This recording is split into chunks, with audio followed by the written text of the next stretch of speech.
called combinatorics, which might sound like a silly word, but really we're just talking about different ways that we count things today. And so the different ways that we count things are by multiplication counting principle, by a permutation, or by a combination. So I tried to kind of shorten this up for us so that we could just write a few things down on our notes. But basically, here's how the multiplication counting principle works. That pen doesn't work. I don't know where our garbage is. Okay.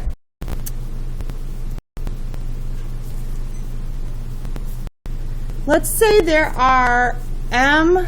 Can you guys see that okay or not? With the blue. If there are m ways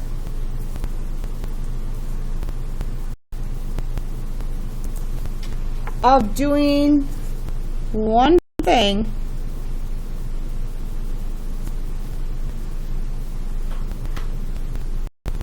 and I said that already, n ways of doing another,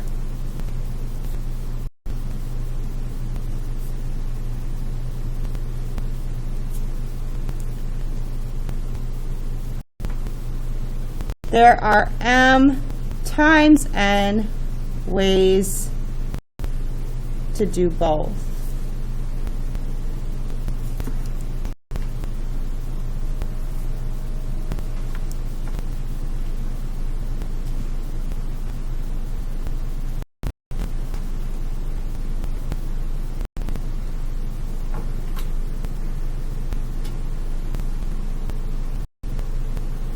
Okay. So the idea here is that pretty simple, actually. The hard thing about today is going to be deciding which one you're going to use. Okay. So, let's say you went to a breakfast place, and sometimes breakfast place they have like these choices, right? So let's say you get some kind of carb, like pancakes, toast, waffles. So 3 choices for your carb. And then let's say you can get some kind of meat. What kind of, let's see, steak? Are you getting hungry now? Sausage? So they don't offer salami at breakfast places, do they? Do you not go out for breakfast, Ramsey? Oh no, we're going to have to all go out for breakfast now when the seniors are gone. Okay, we'll see. Let's keep it simple. Bacon or sausage for your choices. Okay, so I said, what were the carb choices? Toast, waffles, pancakes. So there's 3 choices for that, 2 choices for your meat, and then let's say they said you can get orange juice for a drink, orange juice, milk, coffee, or hot chocolate. So 4 choices. Then I asked you how many different breakfasts could you order. All you do is you take your 3 choices for your carb times 2, that's 6, right? Times 4 choices for your drink. So there's 20, wait, what did I say? 6 times 4, 24 different ways you could order breakfast with those combinations. That's multiplication counting principle. Okay? So this would be why there's so many phone numbers. Because every time you do a phone number with all those digits, there's 10 choices that can go in each of them. Now normally like you don't have a 1 in the front, right? For your, okay, or a 0. Let's do some license plates. Tennessee license plate shown here. It's not shown here because I took it from the book. Consists of 3 letters of the alphabet followed by 3 number digits, 0 through 9. By the way, 0 through 9, if you include 0 and 9, that's 10 numbers. Find the number of different license plates that could be formed if there's no restrictions on the letters or digits. Okay, so what I'm going to do here, so this is part A, is I'm going to draw blanks just to keep me understanding 3 letters, 1, 2, 3, followed by how many digits? So I am going to count all of the ways that go in each of these spots. It says that I'm doing 3 letters and then 3 digits, and there are no restrictions on letters or digits. And that would imply they could also be used more than once, okay? How many letters are there in the alphabet? Ooh, 26. So I could put 26 things in that first spot, 26 things in the second spot, 26 things in the third spot. How many digits? 10 times 10 times 10. All right. It is. That's why if you, like, they would never run out of license plates, right? That means there are, oh boy.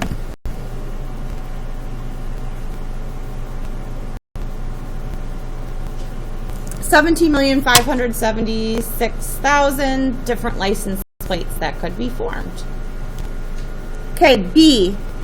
In B it says none of the letters or digits can be repeated. Okay, so what's 26? But I can't use one of them, so now how many for the second? 25 times 24 times 10 times 9 times 8, because you can't repeat them. So what do we get for this?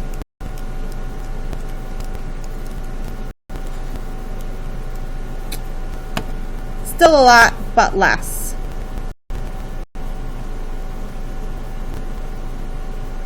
Okay, multiplication counting principle. Does that make sense?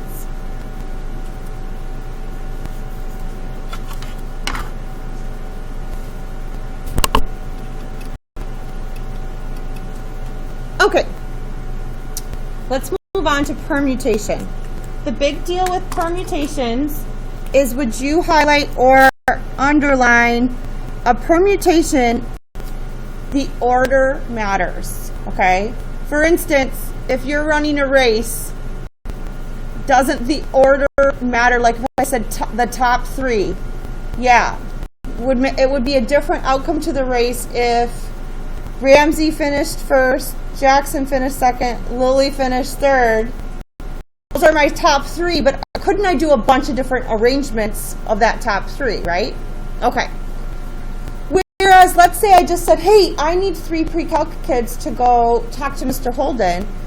If I sent you 3, I wouldn't count it differently, like, because I'm just sending a group of 3. That's unordered. So when you're dealing with a permutation, we introduce an exclamation point. Have you ever seen one of these before? I mean, in math. Yes? Okay. I'll show you what it means. There are n factorial, it's called a factorial, permutations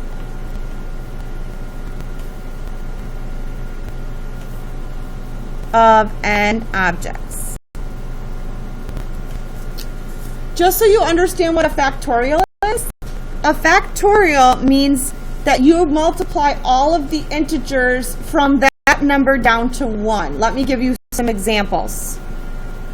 If I wrote 7 factorial, that means you're going to do 7 times 6 times 5 times 4 times 3 times 2 times 1. Have you seen it before? Okay.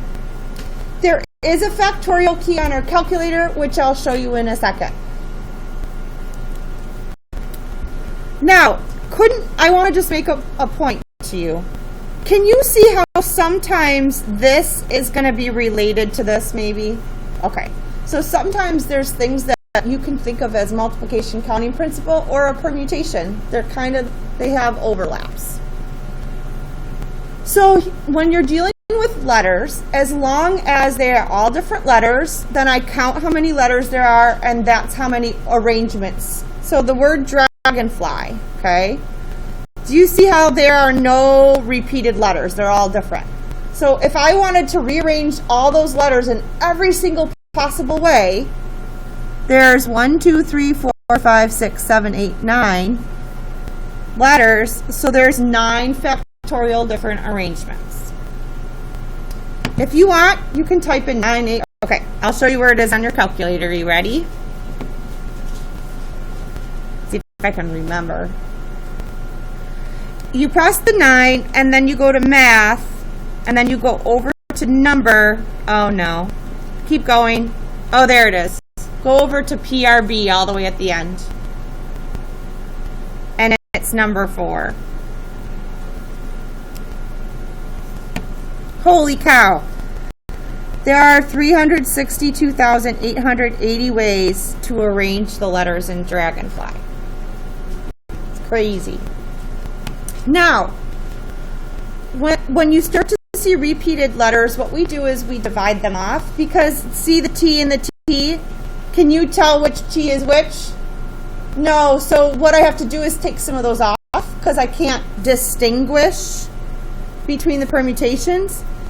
So in butterfly, I count 1, 2, 3, 4, 5, 6, 7, 8, 9. And then I divide off how many are repeated. So the T has 2. Are there any other repeated letters? So then I divide by 2 factorial. By the way, 2 factorial is just 2, right? Since I kept it in here, that's just going to mean there's half as many.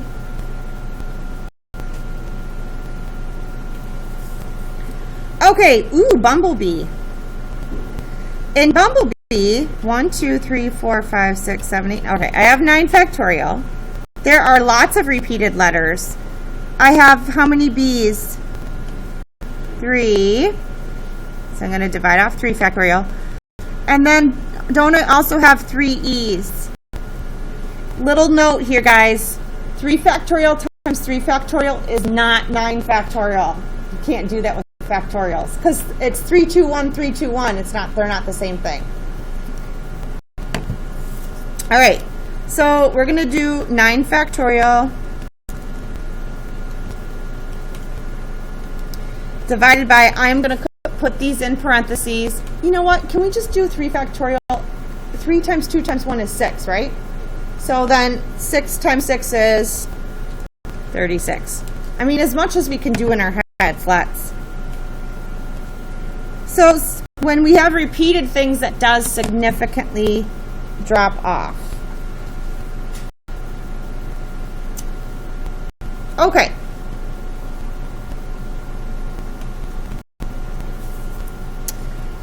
Last thing with permutations, what I would like you to write to the side here is sometimes we have a big group and then we pick a small group from that big group. What we call that is, did you see that notation last year? No? So what we say is this is n permutations taken r at a time. And this formula, there is a key on your calculator for it, but it's n factorial divided by n minus r factorial.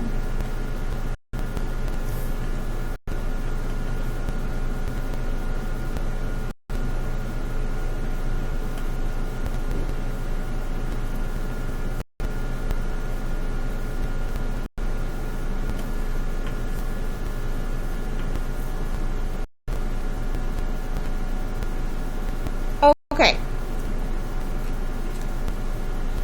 So let's go back to the race again. Let's say, I no longer have this many in my class, but let's say I had 10 people in my class and I wanted to know how many ways could they finish in the top 3. That's just 10p3. So that would be 10 factorial divided by, what's 10 minus 3? 7 factorial.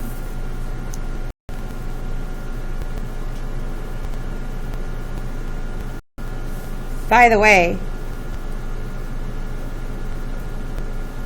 I'm going to do this. You see that I'm writing them all out? Hey, doesn't 7 on down cancel out? Do you see that? So really, what could I do to figure this out? Just 10 times 9 times 8. Be 720. Okay, so you might be asked to evaluate. By the way, I'd never ask you to memorize those formulas. Okay. Are you doing good? Are you done? I'm talking to Alex. Okay, you can turn it in if you want. Last thing. Last 2 things. What do you notice in combinations? Instead of ordered, it says unordered arrangements. Okay, so unordered arrangements, we're going to go straight to NCR. So, formula for NCR, which is n combinations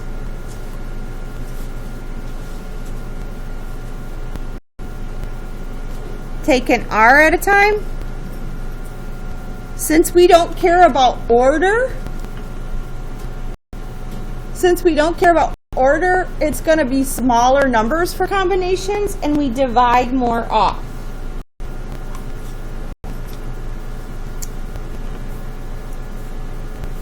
The formula for NCR is n factorial divided by n minus r factorial, which is no different than a permutation, but then you also divide by r factorial.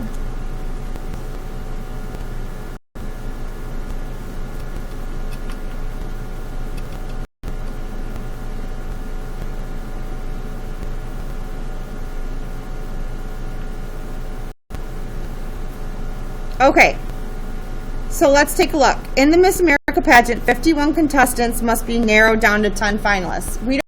We're not counting the winners or anything, it's just any group of 10. So hopefully you see how that's not ordered. So, in how many possible ways can 10 finalists be selected? So the answer to that is there's 51, and I want to choose groups of 10, and I don't care about the order. That would be 51 factorial divided by n minus r would be 41 factorial.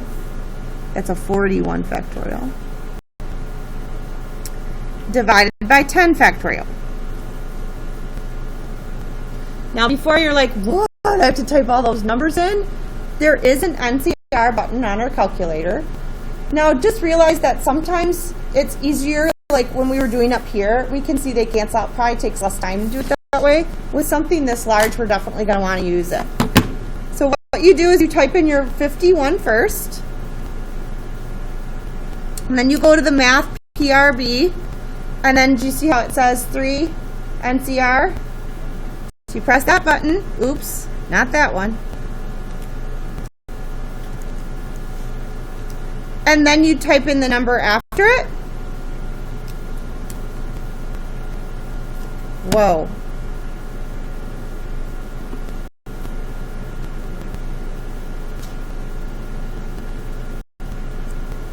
That just means scientific notation.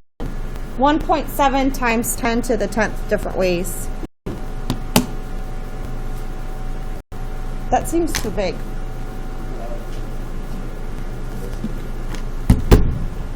Let me check.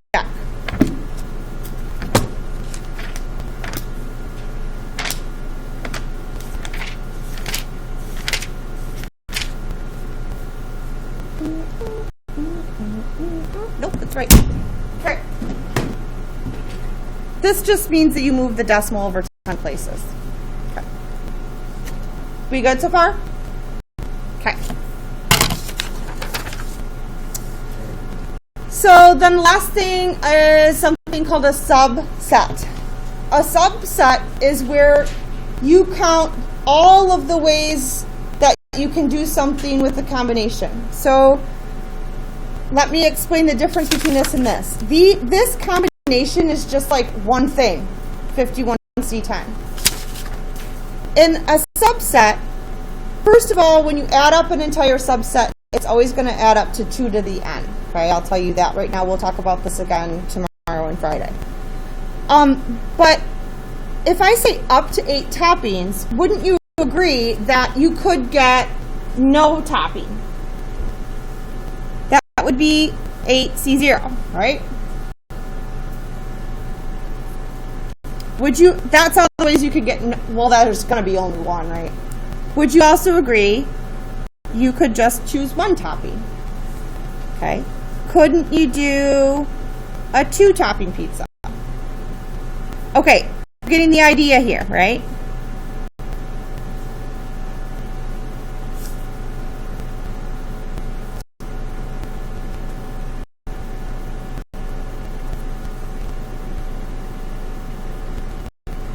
Now, most of you probably do not want to type this whole thing in your calculator. So just understand, when you do an entire subset, I do absolutely every combination of 8 that I could, and I added them together. That is going to always be 2 to the 8th. So some subset adds up to 2 to the n always. You can test me out, but because we don't have a lot of time today, I don't want to have a lot of time because I want to let you guys do the rest of your test. You're going to have to trust me on that. If you would add up all these things and then type in 2 to the 8, you'd get the same exact number. So a subset is all of the possibilities of combinations of n. You get 256 different pizzas you could order. Like, you remember, maybe you don't remember this because it's a long time ago, that Wendy's used to have a thing about how many different orders you could order. And it seems like a lot, but if you thought about it, like if you knew what a subset was, I think it was you could have it 256 ways. And then you're like, whoa, they have lots of toppings. Not really, because that's just 8 toppings. They're just counting all the ways you could have none, 1, 2, 3, all the way up to 8. So, all right.